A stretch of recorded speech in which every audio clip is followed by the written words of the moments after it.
का, खेल का। तो खेल से हमें क्या लाभ हो सकता है, एक खेल से हमें क्या लाभ हो सकता है, इस पर हमें चर्चा करनी चाहिए।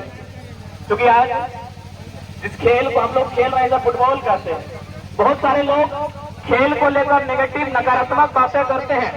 तो आप उनसे कहिएगा कि आप भारत के महान संत विवेकानंद से महान नहीं है। देश के महान संत विवेकानंद, उन्होंने एक लाइन कहा था कि यदि भारत आजाद होना चाहता है, यदि भारत अंग्रेजों से आजाद होना चाहता है, तो भारत के युवाओं को फुटबॉल खेलना चाहिए। अब एक सवाल बनता है कि भाई फुटबॉल क्यों खेलना चाहिए, फुटबॉल से आजादी का क्या संबंध है? क्योंकि ये मेरा नहीं, देश के महान संत विवेकानंद का कथन है।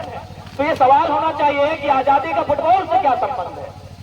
तो उन्होंने ये बात इसलिए रखा था क्योंकि आज भारत के जिस समाज में हम रहते हैं, यहाँ जात पात, ऊंच नीच, भेदभाव, जाति के आधार पर, भाषा के आधार पर बटे ये लोग होते हैं। लेकिन आप अगर फुटबॉल के मैदान को देखिएगा, अभी आज के दृश्य को देखिए, आज जितने खिलाड़ी फाइनल खेलने उतरे, इन खिलाड़ियों को याद कीजिए, जब ये खिलाड़ी अपने आप बदलाव यानी रिप्लेस कर रहा था और बदले में जो खिलाड़ी आया, क्या वो नया जर्सी पहन गया था? उसने जो खिलाड़ी ग्राउंड से बाहर गया, यानी उसके शरीर से जो बदबूदार जर्सी था, उसी को पहनकर ग्राउंड में आने का चाह किया। इसीलिए विवेकानंद ने कहा था कि फुटबॉल खेलो।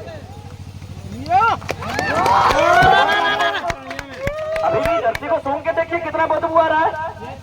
आप दुनिया में पूरा दावे के साथ कहता हूँ, आपका सगा भाई जो आपका हीरो होंडा चलाता है, जो आपका कपड़ा पहनता है, जो आपका जूता पहनता है, लेकिन आपका पहना हुआ बदबूदार कपड़ा आपका सगा भाई नहीं पहनेगा। लेकिन फुटबॉल के मैदान में ऐसा होता है। यानी यहाँ जात नहीं होती, यहाँ मजहब नहीं होती, यहाँ किसी प्रकार का भेदभाव नहीं होता। तो जब वो खाना खाते हैं, उस दृश्य को भी देखिएगा, एक ही को पसंद होता है जहाँ फुटबॉल खिलाड़ी भोजन करते हैं। इसीलिए देश के महान संत विवेकानंद ने कहा था फुटबॉल खेलिए, क्योंकि वहाँ मजहब की बात नहीं होगी, वहाँ जात की बात नहीं होगी, वहाँ भेदभाव की बात नहीं होगी, और इससे भारत को आजादी करने में सुविधा होगी। हम वही बात दोहराएंगे, 1932 का कतियान चाहिए तो झारखंड के वहाँ फुटबॉल खेलो। साथ ही साथ एक बात कहेंगे नौजवानों, हम लोग बचपन से पढ़े हैं कि आप में एक आउटडोर और एक इंडोर गेम होना चाहिए। इंडोर गेम इसलिए होना चाहिए क्योंकि इंडोर गेम हमारे दिमाग में वृद्धि करता है, हमारे सोचने की शक्ति में वृद्धि करता है। इसीलिए एक इंडोर गेम होना चाहिए और एक आउटडोर गेम होना चाहिए। आज आप देखते होंगे बड़े बड़े अधिकारी, बड़े बड़े रिटायर्ड अधिकारी ग्राउंड में सुबह मॉर्निंग वॉक करते हैं, सुबह वॉलीबॉल खेलते हैं। बताए क्यों? क्योंकि पूरा लाइफ फुटबॉल क्रिकेट नहीं खेले हैं, इसीलिए बुढ़ापा में दौड़ते हैं।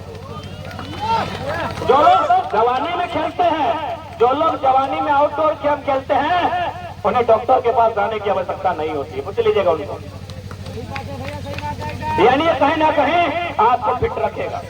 दूसरी बात, खेल क्या करती है कि हमारे अंदर एक भावना जागृत करती है, हमारे अंदर एक सामाजिक, एक देशभक्ति की भावना जागृत करती है। इसका उदाहरण आपको याद होगा, भले आज भारत विराट कोहली, महेंद्र सिंह धोनी के नाम से जाना जाता है, लेकिन आज भी क्रिकेट ने वो उपलब्धि नहीं हासिल की है जो एक समय हॉकी ने हासिल किया था। मैं एक हॉकी का उदाहरण दूंगा कि खेल से देशभक्ति और खेल से देश के प्रति प्रेम कैसे आता है। 1936 जर्मनी और भारत का ओलंपिक के फाइनल में मुकाबला था। आप चाहें तो जनरल नॉलेज के तौर पे भी याद कर सकते हैं। 1936 में जर्मनी और भारत के बीच फाइनल का मुकाबला था और फाइनल हो रहा था जर्मनी की राजधानी बर्लिन में। जाहिर सी बात है, जर्मनी की राजधानी है बर्लिन और फाइनल खेल भी रही है जर्मनी, तो पलड़ा भारी किसका रहेगा? जर्मनी का। वो जर्मनी चूंकि उस समय आज की तरह फेसबुक नहीं है जो वहां लिखते कि आज भारत हारेगा, वहां की दीवारों में चारों तरफ ये चर्चा थी कि जर्मनी के आगे भारत की टीम पूरी तरह मात खा जाएगी। बकायदा चारों तरफ यही माहौल बना। और उस समय चीफ गेस्ट कौन थे पता है? आप इतिहास में पढ़े होंगे। उस शख्स का नाम एडोल्फ हिटलर।